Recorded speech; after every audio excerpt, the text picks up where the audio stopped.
I always feel there's some phlegm inside my mouth and just can't really get it to talk the way that I want to.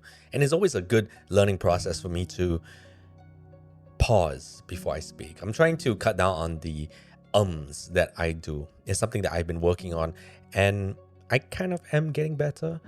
At the same time, I'm getting a little bit more confident trying to vary in my tone in terms of how I project my voice in front of the camera and also in real life, because sometimes I used to not be able to understand how my voice sounds to other people, and there used to be very embarrassing moments where I would give a presentation, and this came from people not listening to me back in the past, where I would speak and people in the back, in the front will all just start talking because they look at this person, he's unconfident, can't present. I shall not listen to him, because what's the worth listening to this person? Why is the worth giving respect to this person who is giving a presentation that I do not want to listen to? At the same time, he's not entertaining, he's not very captivating, therefore I should not listen to this person. And I felt very heartbroken because no one was listening to me, no one was showing me the respect that I was giving my presentation. And I felt that it was my problem, and it was true, because I was not very presentable and I was not very confident in myself and my speaking, my abilities to do something, that I conveyed the message of scaredness. Scaredness is not the right word. Not confident. So yeah, that's what I used to be. But now, after practicing over and over again in front of people, in front of the camera, in front of the mirror, in front of myself, I started to realize that I can actually improve on my speaking abilities and presenting abilities. And it has done me wonders in the future when I were to give presentations to clients, or when I'm on a Zoom call trying to get my points across, or even these videos where I can speak in the form of a list that I understand how I am going to convey the message which I am talking about. And since today's topic is about how to deal with criticism, that was the biggest, okay, not really the biggest, but one of the things that I used to be criticized a lot. And I felt for myself that I was hammered down to the point where I just did not want to speak anymore. I felt just very not confident at speaking. No one really taught me how to speak like this. It was a lot of trial and error, and it was a lot of learning from other people who weren't really presenters. They were more of leaders who were trying to lead a team. And we'll get into that in a bit. But the reason why I want to start off with talking about confidence, finding your voice, and all these kind of things is because it comes to the point where when you're trying to do something, you're trying to improve yourself, or you're just trying to put something out into the world, when you are at the start, we always talked about how we are going to fail at things. We are very bad at things. And while we are clear with this for ourselves, a lot of people don't know the journey you have been on. They will see you for you at that point in time, that moment, and they will look at that and think, well, this is crap. Well, you don't speak well, you are a bad presenter. Well, I think that you need a little bit more work. While they're saying these things, you're thinking in your head, man, I just spent the entire 5 hours climbing this mountain. What do you mean I did not put in the work? What do you mean that I did not try last night and, what, for the past 5 months to remember the script? I'm trying my hardest, and why are you telling me that I'm bad? I know I am bad. Don't tell me like that. And you start to blow up. That used to be me. I used to take everything very personally, and that didn't really help in terms of building relationships with people and improving myself, or getting past this problem of dealing with criticism. So, with the stories that I'm going to tell you today, it's about how I went from taking those feedback, even though some of them will be malicious. And when I talk about taking you down, I'm not talking about how they have an intention to destroy you, but more of because they see that you are not very good, and they feel, it's their conscience speaking, the inner self, where they are feeling a little bit jealous, and they are saying this because they come from a place of lack. Therefore, they are projecting out to you. they are doing this all subconsciously. So that's more often than not. This is just something I observe. It's not everyone, but more often than not, when you are trying things, people will say things and it will hurt you. It will hurt a lot because you take it so personally, especially when you've been on this journey for yourself. No one sees the little struggles that we go through in the background. And the first thing that people see is what they do, what they see. And it starts to hurt us. It hurts us a lot. So the first way to deal with criticism is to just listen and not say a word. The idea is not to go and fight back, because that's what I did.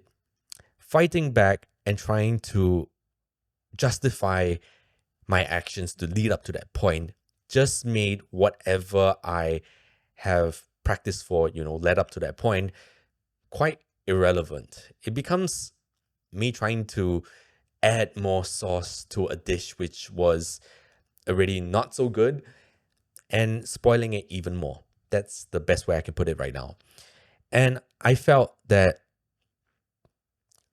I was right in those circumstances because I wanted some self-worth. I wanted some praise. I wanted some validation. But instead, I got sharp knives poking down my throat, telling me that I was bad and I should just stop and I should just, just not do this thing anymore. But what I should have done during those cases, instead of trying to fight back and trying to change people's perception of how I wanted them to be, because even if we don't talk about the whole voice thing, how I became more confident in talking and, growing to this kind of person, something about filmmaking, that is another example that I can pull up, where back in the day, when I used to do those travel vlogs, when I'm talking about travel vlogs, I'm talking about hyperlapses. A hyperlapse is a continuous shot of photos that you stitch together to look like a video, and you revolve around buildings and you go through time and that kind of thing. So it's pretty cool. Anyway, when I did that and I showed this type of edit to people who are more advanced than me, and they didn't watch the whole video, my entire show reel. A show reel is my portfolio. They didn't watch my entire portfolio show reel, which is about 30 seconds. They just looked at it and went, okay, I see. This is your style. I get it. This is the entirety of you. And I was thinking, dude, there's a whole portfolio of different things that I did. What do you mean that this is my style? But he was true. He was right that this was my style. It wasn't really changing through the entire shot, so it was quite repetitive. But now I understood that. But back in the day, I tried to justify that this was exactly how it should be. I was this kid who was making cool films, and you should hire me because of these stuff that I make. It was a lot of me, but less of how do I add value to this person, and also how that I could improve.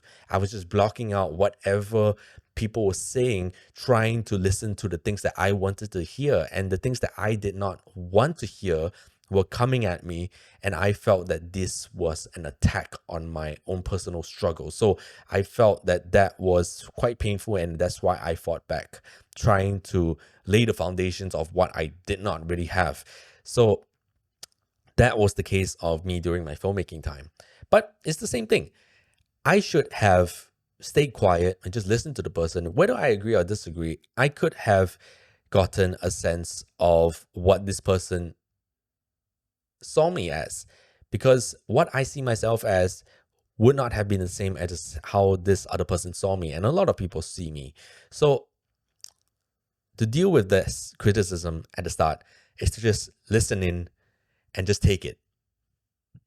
It's nothing about being disrespected at this point. It's more of just listening so you can understand where this person is coming from, and don't take it personally. These are the two main things that I will start off with. And then the next thing is to ask questions, not to attack the person, but to ask questions on how to improve. How do they feel that I can improve? And again, this is not about agreeing or disagreeing with this person. It's more about gaining an idea, because they might see something that you haven't. And I see this in a lot of my art and a lot of my friends' art, where we are so focused on this canon of trying to push our idea forward that we only are doing one thing. We're only experimenting with this one thing, not a variation of things. And we might not even know what could have been done better if we never let other people see it from their angle. So the asking question part is to see how else can I improve based off what other people see. Again, we are not trying to agree or disagree yet. We're just trying to feel ideas. The objective is never about trying to build your self-worth. I would feel that the art is not you. You are not the art. You don't have to attach yourself to the art so much. Art is a reflection of the self, sure, but it is not you. You are outputting a little piece of memory into the world. And if people see that memory as something that is different because they came from another place, or they see an idea that you have that they wish that they have thought of before and they get angry about it, that's nothing to do with you. But that made the world move. And that is something that you have done good. That is something that what artists do. They make people see things in different perspectives. So if you're trying to put your art out there into the world and they see it not really fitting in with how they see the world, it's okay. Because that's where ideas are fueled. And that's where ideas come from. And that's where we grow with the objective of creating our idea even better. So to recap, the first one would be to listen in. Second one will be to not say a word, listen in, not say a word, and to ask questions, to feel it even more. The last one is about self-worth and defining yourself. Because we talked about just now how that when people see you not as value and then you think that you are higher than everyone else, I started to realize that my worth was something that came in time. The more that I got better in the stuff that I do in life, it became apparent to other people that they also saw the worth of what that I can produce out into the world, whether it's for myself or whether it's for the people out there, the art that I put out into the world. And I found for myself that if I separated the skill that I was doing and myself, it does not define me like that. What I'm trying to say is that my voice, when I was not good at speaking, I felt that that defined me as a person, totality. But that was not the truth. There were other things that I was good at. There were other things that I was better than this current thing that I was working on.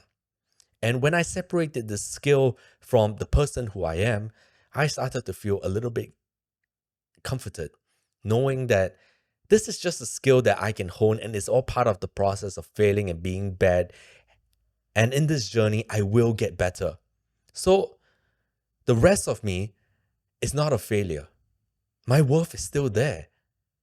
And I am still moving along life. Just because this one road bump does not mean that the rest of my entire life sucks. It's just this one part, and it's okay. It's okay to be bad here. And when I realized that I can hone this and I got better at it, people started to see me as a whole. He's good at this thing. He's better at that. Not so good at that. But it's okay. We love him for this person. We love these people for these people. And when people criticize you for, not being so good at one thing, sometimes people just want the best of you. And even if they want the worst for you, that's the worst thing that they can have for you, because they are only fueling you with ideas of how you can get better. So it's okay. It's okay if people hate on you or hate on your journey. You can always get better at one thing as time passes and if you are working towards it. So that's how I think about getting over criticism and even the stuff that I'm doing. A lot of people will say that, oh, your videos are not getting views. It's okay. Your videos are not really that good. It's okay. Your videos are not really going anywhere. Is that even getting you the leverage that you planned it out to be? Soon. Don't worry. I know that it will come. And when it comes, it will be hard for me to catch up. But I got it all under control. And I'm saying this because it takes a long time. It takes 5 years for someone to it takes 5 years for someone to be good, 10 years for someone to be great. 15 years and onwards for someone to be extraordinary. So knowing this timeline, you will understand that it will take a lot of time for you to actually get there. And getting there, criticism are the boulders, the challenges that will push you forward to get there. Without these people trying to be road bumps, without people saying if this is you doing the right thing, these are tests for you to decide if you are doing the right thing, going down the right path. So you are using these as markers. They are good for you. So in conclusion about criticism and how to deal with it, listen to people, take it in, take notes, talk to people, ask them questions, and use them to your advantage. With that, hopefully you enjoyed this episode, and I'll see you guys on the next one. Goodbye.